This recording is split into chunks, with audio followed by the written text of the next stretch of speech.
Even now, however, though I tried my best, contentment flows no longer through my breast. Why does the river rest so soon and dry up and leave us to languish in the sand? How well I know frustration. This want, however, we can overwhelm. We turn to the supernatural realm. We long for the light of revelation, which is nowhere more magnificent than in our New Testament. I would for once like to determine, because I am sincerely perplexed, how the sacred original text could be translated into my beloved German. It says, "In the beginning was the Word." Already I am stopped. It seems absurd. The Word does not deserve the highest prize. I must translate it otherwise. If I am well inspired and not blind, it says, "In the beginning was the mind." Ponder that first line. Wait and see, lest you should write too hastily.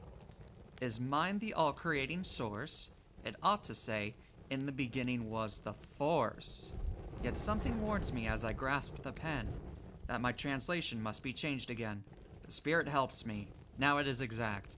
I write, "In the beginning was the act."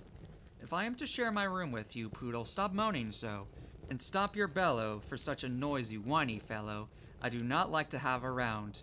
One of us, Black Hound, will have to give ground. With reluctance I change my mind. The door is opened. You are not confined.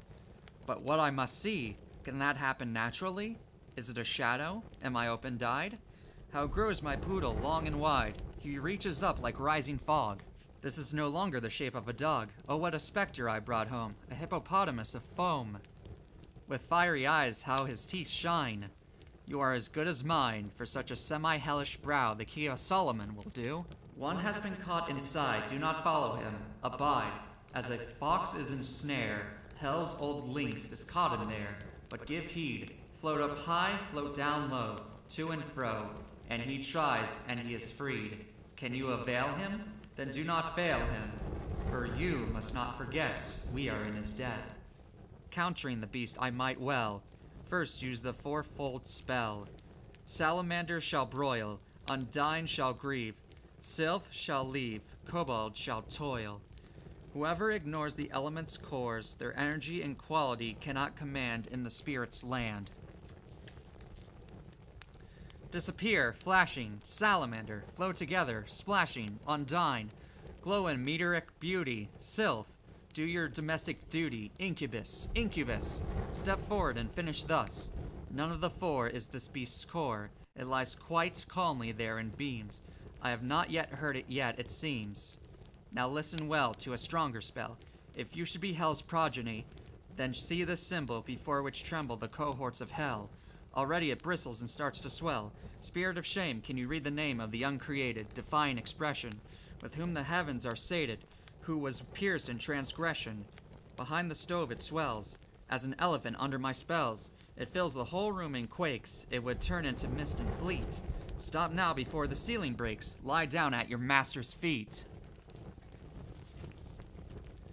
You see, I do not threaten in vain. With holy flames I cause you pain. Do not require the threefold glowing fire.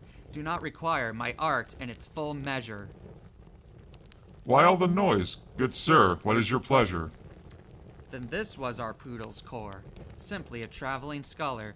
This Calcis makes me laugh. Profound respects to you and to your lore. You made me sweat with all your chaff. What is your name? This question seems minute, for one who thinks the word so beggarly, who holds what seems in disrepute, and craves only reality. Your real being no less than your fame is often shown, sirs, by your name, which is not hard to analyze. When one calls you the liar, destroyer, god of flies, enough. Who are you then? Part of that force which would do evil evermore and yet creates the good. What is it that this puzzle indicates? I am the spirit that negates, and rightly so, for all that comes to be, deserves to perish wretchedly, where better nothing would begin. Thus everything that your terms, sin, destruction, evil represent, that is my proper element. You call yourself apart, yet whole makes your debut. The modest truth I speak to you, while man, this tiny world of fools, is droll, enough to thank himself a whole. I am part of the part that once was everything, part of the darkness which gave birth to light, that haughty light which envies Mother Night, her ancient rank and place and would-be king. Yet it does not succeed, however it contend. It sticks to bodies in the end. It streams from bodies, it lends bodies beauty. A body won't let it progress, so it will not take long, I guess. And with the bodies, it will perish too. I understand your noble duty, too weak for great destruction you attempted on a minor scale. And I admit it is well of slight avail. What stands opposed to our naught, the sum, your wretched world, for aught that I have so far undertaken.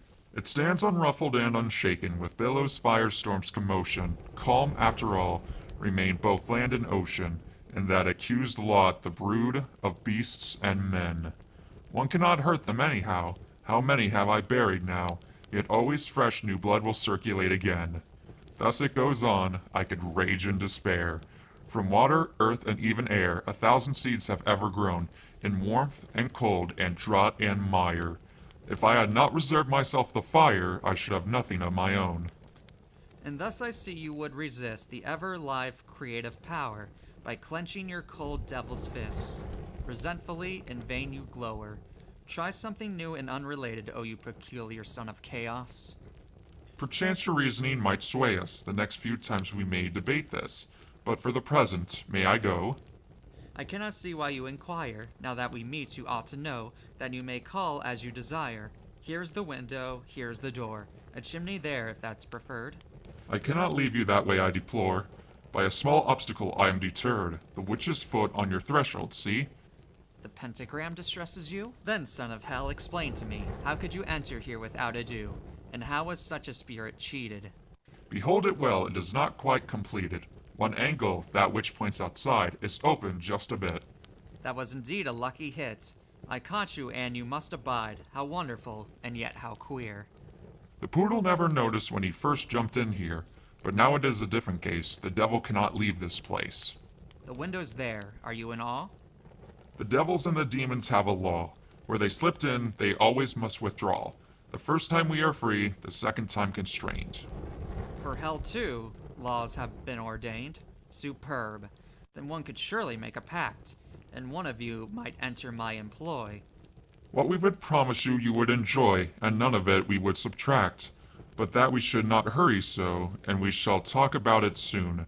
For now I ask the single boon, that you permit me now to go.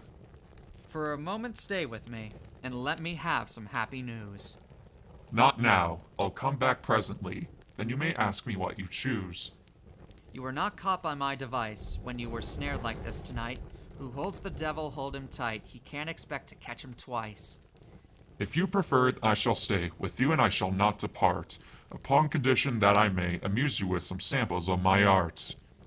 Go right ahead. You are quite free, provided it is nice to see.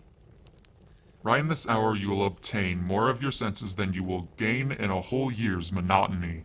What tender spirits now will sing, the lovely pictures that they bring, and not mere magic for the eye. They will delight your senses of smell by pleasing to your taste as well, excite your touch and give you joy. No preparation needs my art, we are together. Let us start.